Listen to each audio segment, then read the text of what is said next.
Hi there, I'm your host, Mr. Doyle, and this is a great undertaking.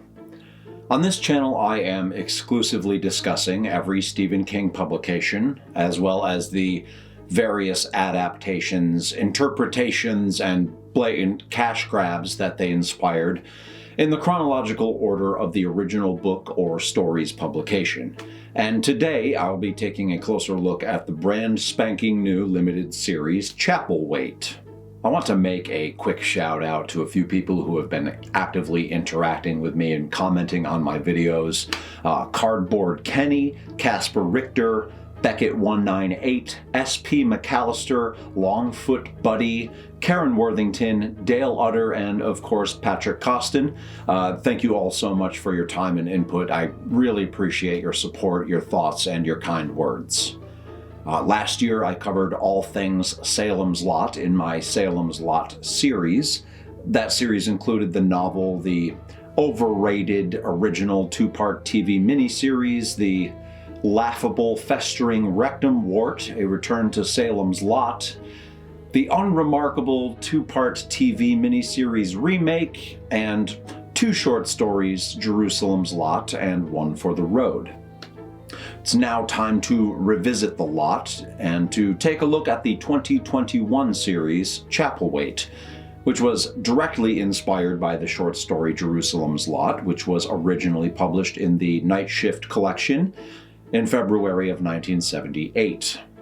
I did a video last year discussing the story of Jerusalem's Lot, which was of course well before the Chapelwaite series saw release, so be sure to check that video out too. Alright, since we're going back to Salem's Lot, I've got to get back into character. So it's time to break out the Dracula costume, the obnoxious fangs that make it hard to say S's, and of course my favorite recurring segment from the Salem's Lot series, the all-important Vlad Joke. Good evening. Why do vampires usually pull out during sex? They can't come inside without an invitation.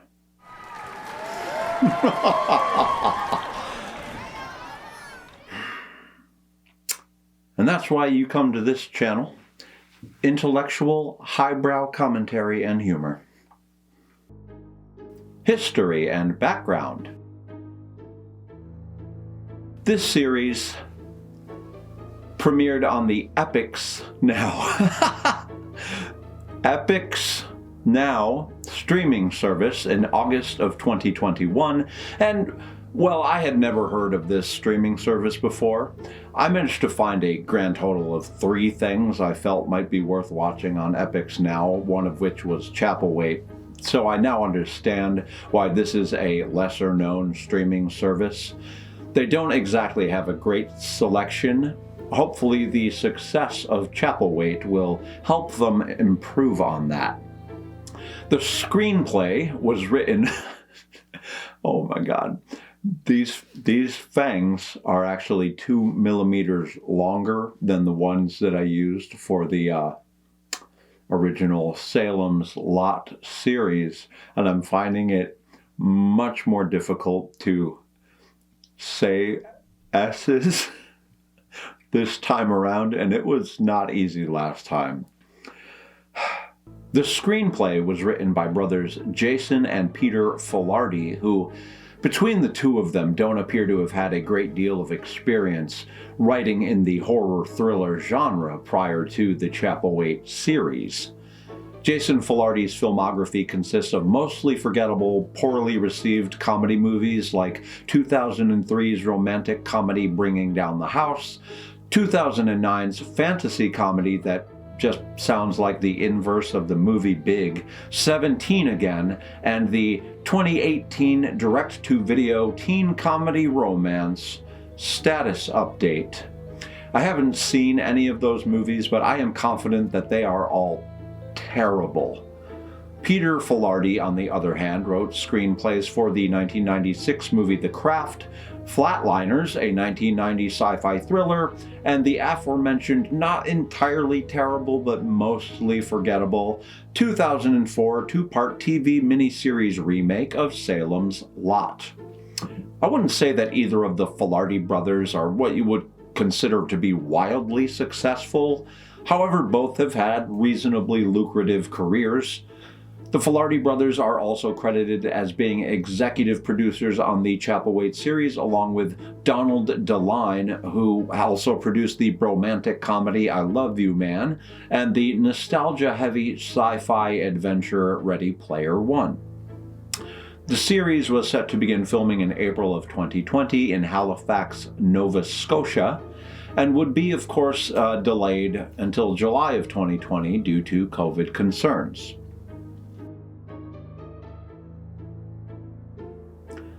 The problem with King Adaptations. In previous videos, I've discussed the challenges of adapting a King story for the screen, and before we dig into Chapelwaite, I want to touch on that topic again briefly. Maybe not. It's not exactly brief. When adapting a King story for a feature-length film, screenwriters often struggle to make the cuts and omissions necessary to fit their film within a reasonable runtime while remaining loyal to the source material. King novels are lengthy, intricately detailed, and elaborate, so in order to fit within the movie adaptation medium, screenwriters have to trim the fat, so to speak, and as a result, major themes, plot points, and character development are left on the cutting room floor. This can make for an unsatisfactory experience for those of us who love the book, as the overall impact of the adaptation is greatly diminished compared to that of the original text. For an example of this, see my video on the feature-length film adaptation of The Dead Zone. But in the case of King's stories being adapted for lengthier productions, such as a limited series like Chapelwaite, additional details and story often have to be created from whole cloth, with themes, characters, and plot being added, sometimes seemingly arbitrarily, in order to pad the runtime. Especially when the adaptation is of a short story, the end result runs the risk of only vaguely resembling the source material and at best ends up being loosely based on the original King story, and at worst can become virtually unrecognizable to anyone familiar with the source material. And this is often, but not always, the case.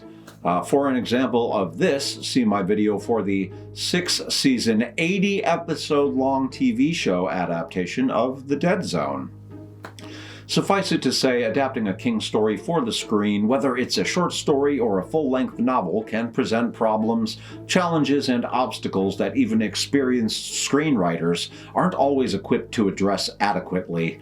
However, it is possible to use a King story as a foundation or a jumping-off point to craft and create what can be a compelling story that builds, interprets, and expands upon the original. Just look at the 2019 adaptation of Dr. Sleep as a prime example. While many of the novel's ideas and plot remain intact, we find the film tying together ends and ideas not only from the Dr. Sleep novel, but also from both the book The Shining and the Kubrick film version of The Shining.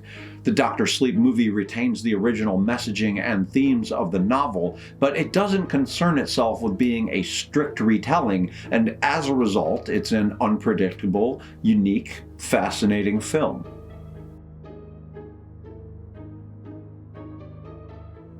Is it by the book? Just a quick heads up, there are by necessity the mildest of spoilers in this section, but I promise that I don't go into detail. I want you to watch this show, so the last thing I would want to do is ruin it for you. Just from the trailer alone, I could tell this would be far from a strict retelling, but I was intrigued nonetheless. The casting of Adrian Brody and Emily Hampshire seemed promising, and the overall tone of the trailer and what appeared to be a high level of production quality were encouraging. However, if there's anything I've learned over the course of my exploration of the wasteland of King screen adaptations, it's that maintaining a healthy level of skepticism and apprehension when approaching any King adaptation is the best means of evading disappointment. And so I assure you, I did not go into Chapelwaite expecting to be impressed or happy with the series. Especially when considering that the screenwriters had to take a short story that takes approximately an hour and a half to read and turn it into a 10-hour-long, 10-episode limited series. Sounds like a recipe for disaster, right? And while it's true that characters, plot points, and themes had to be added, altered, erased, or extrapolated to accommodate the 10-hour-long episodes of the show, in my opinion, Chapelwaite managed to elevate the original story, elaborate on the existing text, and expand upon King's work successfully in ways that so many of the adaptations that came before it failed to accomplish. In the short story Jerusalem's Lot, Mrs. Cloris, a former employee of the Boone family, unloads on Chapelwaite's new tenant and inheritor, Charles Boone, about how the house is a bad house. On 2 occasions, she warns Charles of the house's reputation and history, and in her cautionary exposition, she cites a series of bad omens that have befallen the town of Preacher's Corners. And it is from these brief lines of dialogue that a number of the Chapelwaite series plot threads are pulled and expounded. Here are the lines from the short story that provided just mere seedlings of ideas from which the show Chapelwaite would grow and explore further. "Some die not," she whispered. "Some live in the twilight shadows between to serve him. There has been an evil breath in the air since you took up residence. In the last week since you set foot in the accursed place, there have been omens and portents, a call over the face of the moon, flocks of whippoorwills which roost in the cemeteries, an unnatural birth. An unnatural birth. You must leave. Is it a dream that Barbara Brown gave birth to a child with no eyes, or that Clifton Brockett found a flat-pressed trail 5 feet wide in the woods beyond Chapelwaite, where all has withered and gone white?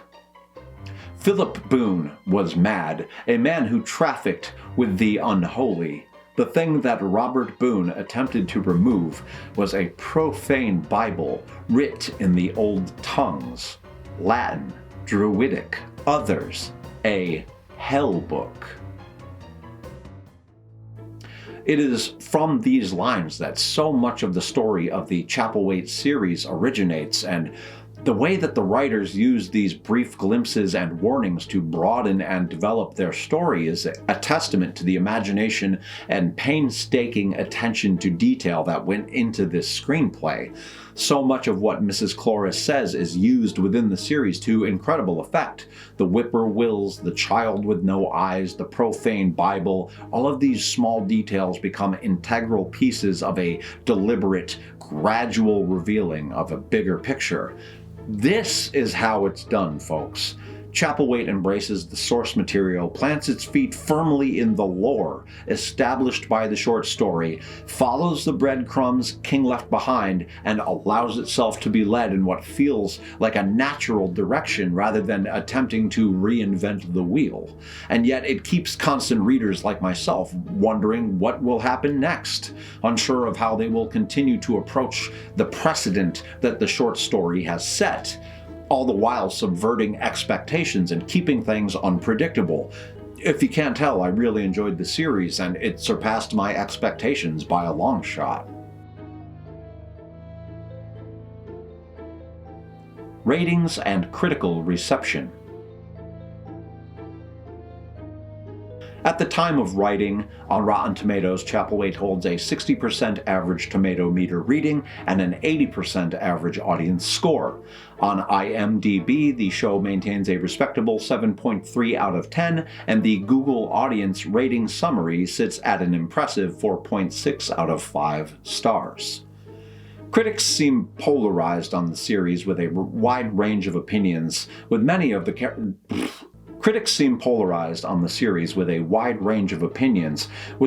detractors citing the pacing as Chapelwaite's most substantial issue. Megan Navarro of Bloody Disgusting states, quote, "Its unhurried storytelling causes significant pacing sags, but the Filardi brothers know when to add enough gnarly horror moments to keep you invested," unquote. Tara Bennett of Paste magazine wrote, quote, "In a more judicious world, Chapelwaite would have been better served as a 6 or 8 hour series, forcing the narrative to be more concise, imaginative, potent, and worthy of the cast who worked so hard to hold the whole piece together," unquote. Mark Cassidy of comicbookmovie.com states, quote, "Chapelwaite does stretch the story a little thin, but culminates in an intense, bloody showdown that proves to be well worth braving some choppy waters to reach, and the finale packs a surprisingly emotional wallop," unquote. And finally, Candace Frederick of The Wrap wrote, quote, "The affecting Chapelwaite is often bloated with subplots, but up to its haunting final note, the show never loses its pace or sense of intrigue," unquote. Admittedly, the show does take its time developing, and the first 3 episodes are what you might call a slow boil, but personally I appreciate a show that is willing to make an effort to give us some depth and character development before diving headlong into the action.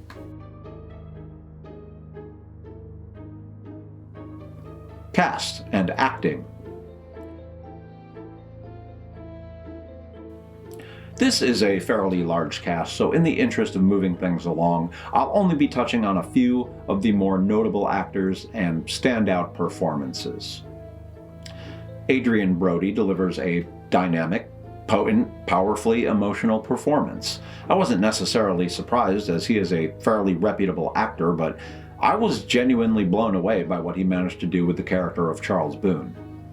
Emily Hampshire, best known for her role as Stevie Budd on the hugely popular show Schitt's Creek, plays Rebecca Morgan, and, well, I wasn't sure about her performance at first, but by the 4th or 5th episode, she felt more natural in the role, and she gradually won me over throughout the course of the series. There were 2 lesser-known actors in this show that I felt were worth mentioning as well, simply due to the fact that they were just so damn talented. Hugh Thompson plays Constable Dennison, and honestly, I don't know who this man is or where he came from, but I thought he delivered one of the best performances of the series. Gord Rand, who was in Orphan Black and A Handmaid's Tale, plays Minister Burroughs. I haven't seen either of those shows, but Rand was incredible in this role, and I genuinely enjoyed his performance. Soundtrack and score. Composer Mark Corvin provides a brooding score that elevates the show in intensity while also allowing for subtlety and appropriate dynamic peaks and valleys that complement the performances. Corvin knows when to lay back and let the instrumentation play more of an ambient role, but when it's time to up the ante with some violent squalls of wailing string instruments and powerful, epic orchestration, Corvin doesn't hold back. The opening credits have an earworm of a melody that recurs throughout the series in various iterations, and I enjoy this through line and subtle repetition of the increasingly familiar tune. Corvin also wrote the scores for both The Witch and The Lighthouse, which I consider to be 2 incredible films, and his scores are notorious for their dramatic impact and for establishing as well as maintaining the desired vibe and tone.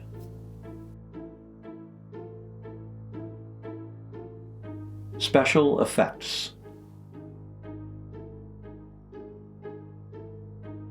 This show gets a 10 out of 10 from me in the special effects department. The makeup and creature effects, the blood and gore, which I am pleased to say it has in buckets, and the CGI are all believable, so well executed and graphically detailed. I was delighted. Bear in mind, this is the first Salem's Lot adjacent screen adaptation to actually provide us with any substantial blood and gory horror elements. The two TV adaptations of Salem's Lot were sanitized for TV, and as a horror fan, I was so appreciative that Chapelwaite went above and beyond to give me the carnage and gory details to the extent that they did. Honestly, I could go on and on about how much this show exceeded my expectations in this department, but it's time to wrap this sucker up.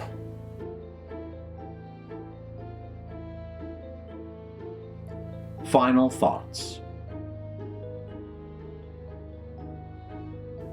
I'll be honest, when I first started watching Chapelwaite, I was apprehensive, but I found the experience to be predominantly enjoyable. This is the rare occasion when the adaptation, while not being a straight retelling of the source material, managed to use what King provided as a jumping-off point that supplied them with pathways to tell what, for me, was an exciting, intense, and emotional story. Sure, it has its slower moments, and maybe it's a bit predictable at times, but overall, I was enthralled with the series and would recommend it to anyone who enjoys movies like The Witch, It Comes at Night, and just more slow-burn horror that builds in a gradual, exponential way throughout. If explosive action is more your thing, then just give it time. They get there eventually, but they put the story first, which I can appreciate. You should watch it. Alright, that's all for the Salem's Lot series for the time being.